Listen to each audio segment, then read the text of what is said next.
Hey, how you doing? Welcome to another reaction video for today, and it's time for the first reviews for Predator Badlands, which comes out in a couple days. Of all people, I just saw Jeremy Jones post his review. I figured the review embargo was going to happen soon, so I mean, come on, it comes out in 2 days. And I think they got confidence in this movie. I heard a lot of people saw it early, like last week. No reviews came out. I don't even think like Twitter reviews came out, but I did see like a few like opinions sprout up here and there, either on Twitter or on YouTube. You know how like social media reviews are, they all come out at the same time and they're always the same. It's just like if the opinion is that it's cool, then everybody says it's cool. And then they say like the same, it's flashy, or I don't know. You know what I mean? Anyway, it was like the same thing with Tron Ares. When Tron Ares was coming out and social media review embargo lifted, every review on Twitter was the same. It was just like, the story wasn't great, but the visuals and music were great. Anyway, so let's get to it. I'm gonna predict. It is Dan Trachtenberg. He did Prey and Killer of Killers got great reviews. I'm gonna say this one's probably gonna get maybe a little lower. I don't know. I feel like maybe a little lower because I think those two got maybe a little too high reviews. If I want to be honest with myself, Prey was great. I really enjoyed it, but I had like a 94%, probably a little too high. I'd give it around an 80% somewhere. Same thing with Killer Killers. Actually, I think Killer Killers, the stories are all pretty solid. I think the last story is the weakest, and the one when they all come together was pretty good too. I would say 83%. That's my guess. It's going to be like 100% or some shit. All right. Let's see, baby. Let's go. 83%. I haven't been on Rotten Tomatoes in so long. They don't even have a quick thing here for me anymore. Wait, did I ever have a quick thing here? Oh, no, I have a bookmark. Never mind. I have Metacritic and OpenCritic. So, all right, let's go. Let's check it out. 3, 2, 1. Oh, that's right. It might not be. Yeah, all right. Never mind. Not 3, 2, 1. Hold on. Now we do it. All right. There it is. All right. 80, what did I say? 83%. Let's go. Doesn't that just feel good? Look at that. We're getting Predator movies are getting great reviews again. That's great. 87%. That's fucking great. I'm not going to complain. That's good. That's good. I wish I could see the fucking average rating, but whatever. That's fine. I don't care. I do care. I care a lot, actually. All right. So let's get to it. Perry, I don't think I'll ever get over the fact that we have a Predator film that's essentially an alien and robot buddy movie. It's so refreshing to see a film franchise dish out something so unexpected. I mean, that's exactly what I expected after the trailer. I guess maybe she means before the trailer came out. Sure. I'll agree with that. Badlands will kick your ass and break a foot doing it. Director Dan Trachtenberg is on a roll with a superb third entry in the franchise. He continues an intriguing narrative evolution and ups the action ante with banner of visual effects. Cool. Dan Trachtenberg has cemented himself as the new Predator guy, and I don't know if he wants to be called the new Predator guy in Hollywood. That'd be a little, and it's in a great place. Predator Badlands is truly one of a kind, Yachtja badassery. Yachtja, is that how you pronounce it? That's the Predators. It flips the franchise's usual formula and offers an interesting new angle set within an entertaining sci-fi romp. Also the most action-packed Predator film yet. It better fucking be. As silly as Predator Badlands is, it balances that energy out with bone-crunching fights and a handful of dramatic twists plucked right out of the Alien franchise. It makes for a solid entry that sets with a big and promising pivot for the future. All right, well, we got to read some negative reviews, right? Dan Trachtenberg returns to the Predator series with Predator Badlands, an okay version of a strong concept, weighed down by condescending dialogue. We'll see.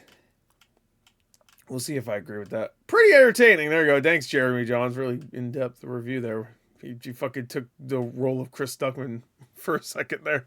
While there's plenty of CGI action. Oh, this is Polygon. I'm not reading this shit. No, there's no real tension. Whatever, that's fine. The mystique of Predator, what it was and where it came from, was best left to imagination. The second you start pulling at that thread, the whole idea falls apart. I mean, they've been pulling at that thread in the comics for a long time, right? Um, like, I want to say, yeah. I mean, I think that's where the name Yatja came from, I guess. Like an itchy. You ever get itchy on your pinky? It's a good quote. Yeah, itchy on your pinky. The mystique of the Predator. Oh, yeah, I read that. Predator Badlands is not like any Predator movie you've seen before, but it is still an excellent Predator movie. Predator Badlands takes one of the sci-fi horror's most formidable warriors and neuters it entirely, pairs it with some child-baiting sidekicks, overloads it with CG, and creates a rather lackluster movie that screams Disneyfication. Oh. Which is weird, because the last two were also Disney, right? And they were rated R, so...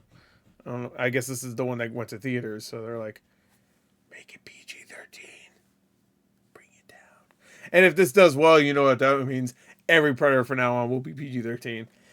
A bold evolution of the Predator legacy, visceral, emotional, and visually jaw-dropping. Sci-fi adventure at its best. Okay. Oh, wait, did our girl... Oh, she did. Of course, it's a Disney thing. She has to shill. This is what the Riddick sequels should have been. That's exactly why I kept comparing it to. Not even the sequels, just the third one. It reminded me, and not even the third one. It reminds me of the first half of the third one, and that's it. Because I really like that movie because it's like literally, I'm not even kidding. The first half of that movie is just like a Riddick and his dog movie trying to survive a planet. You could tell they had like a lower budget. Which they did, way lower than the second movie. The second movie had like, I don't even understand why they gave it that big of a budget. I guess because Vin Diesel was kind of big at the time. But reminder, this is before Fast and Furious was like a huge franchise. That didn't get huge until like Fast 5. Like, I mean, huge, you know, where it's like making $1 billion. Fast 5 didn't even make $1 billion, but it was like slowly went up. It was like 700 million, and it was like it kept going until like it got to $1 billion. And it was very weird that they gave Riddick, like, I want to say it was like $140 million budget. Like, Pitch Black wasn't that, it didn't even do that well to be like, yeah, let's make the sequel bigger, you know? I don't know. It was very strange. They even gave it a game, obviously. The game was fucking really good. The movie, not so much. Anyway, should have been. This is what After Earth should have been. This is what Rebel Moon should have been. Yeah, okay, that makes sense. And especially After Earth. Someone's like stuck on a planet, have to survive, a bunch of alien creatures, whatever. Except After Earth sucks dick. To put it simply, it's a legacy sequel done right, and Badlands is equal parts exciting and thrilling. A cinematic crowd pleaser that showcases that the franchise still has plenty of stories and fight within it. Roll on the next hunt. Please. I want to see it. Alright, now let's get to it.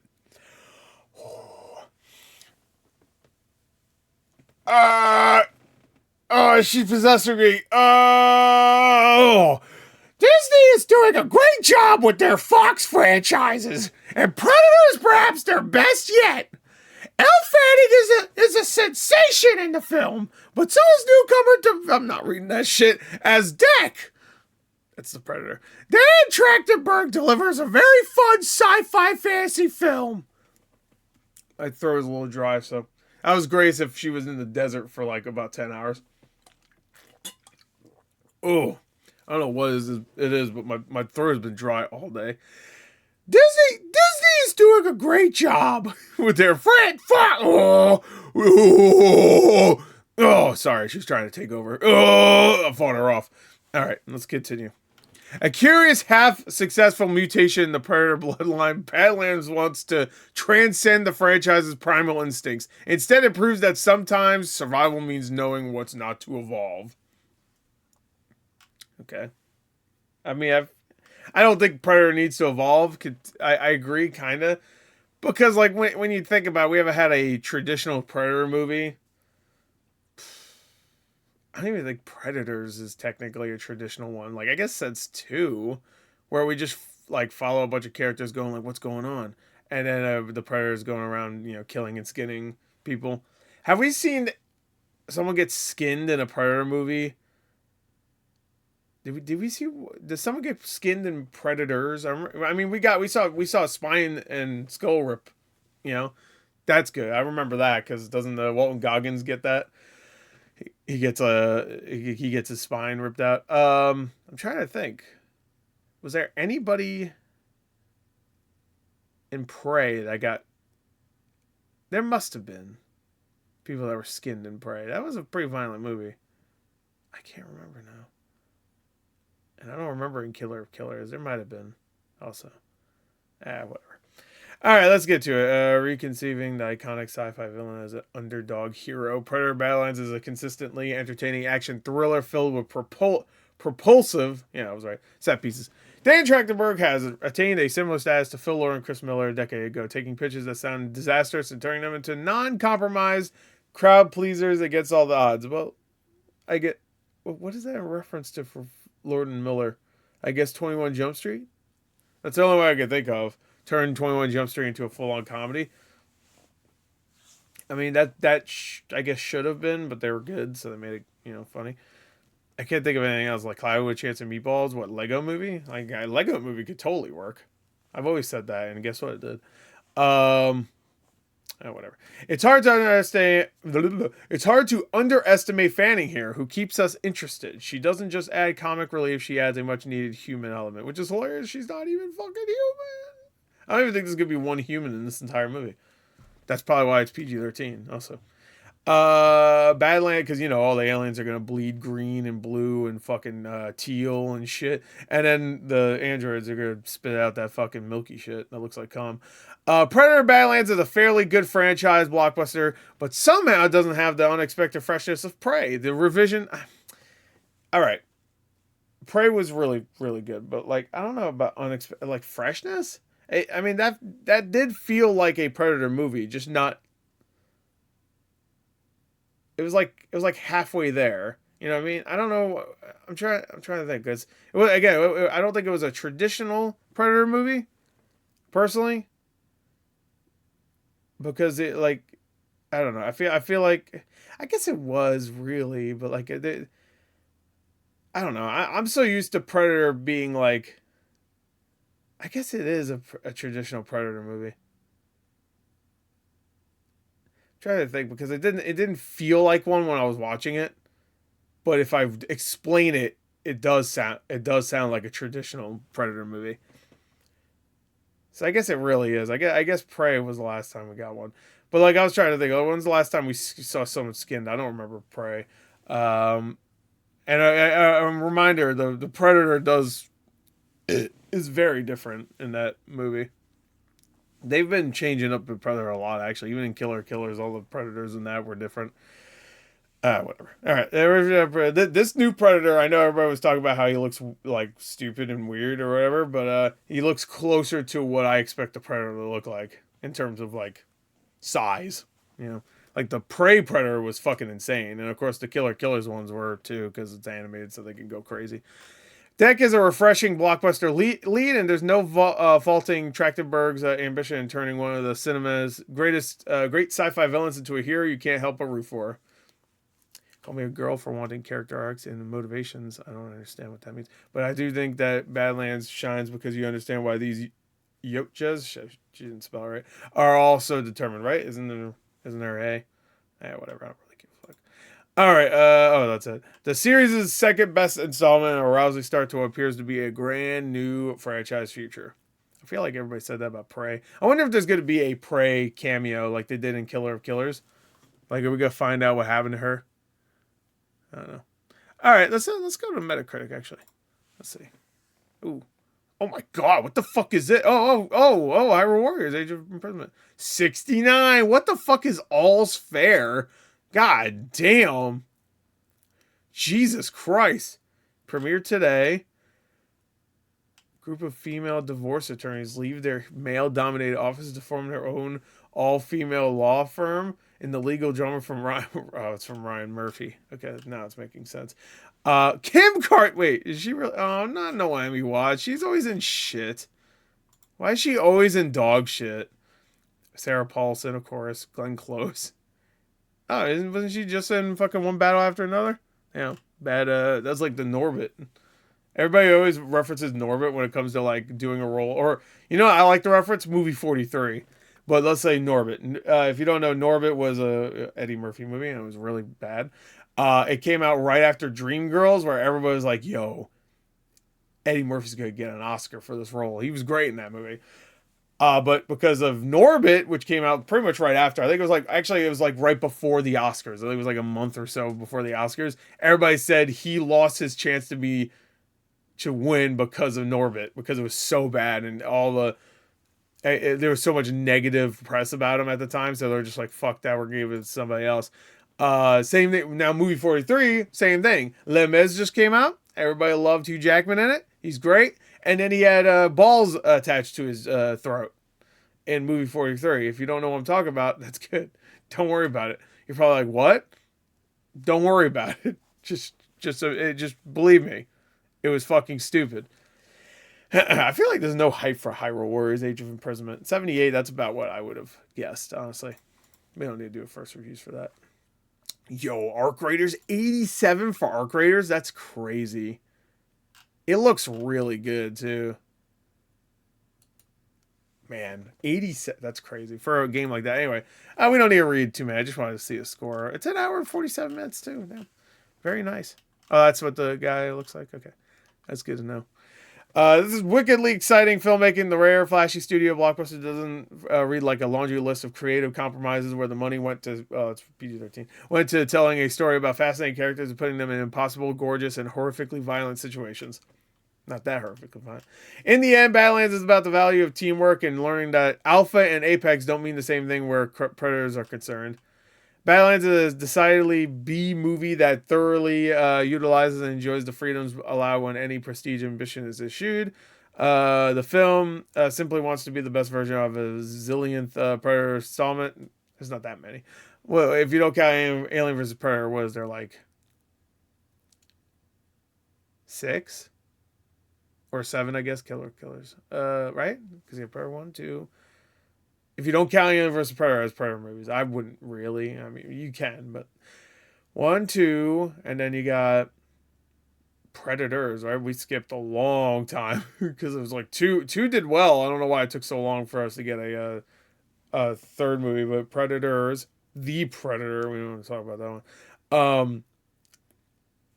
Prey, Killer of Killers, and this. If you count the Alien vs. Predator movies, then 9. There's a lot of them, but I mean, this franchise has been around since the 80s. You know, considering how long it's been, that's not bad. Anyway, all right, we read enough. All right, so there goes it. That is Predator Badlands. I would maybe take a dip in Hyrule Warriors real quick. Just take a dip. I just want to see.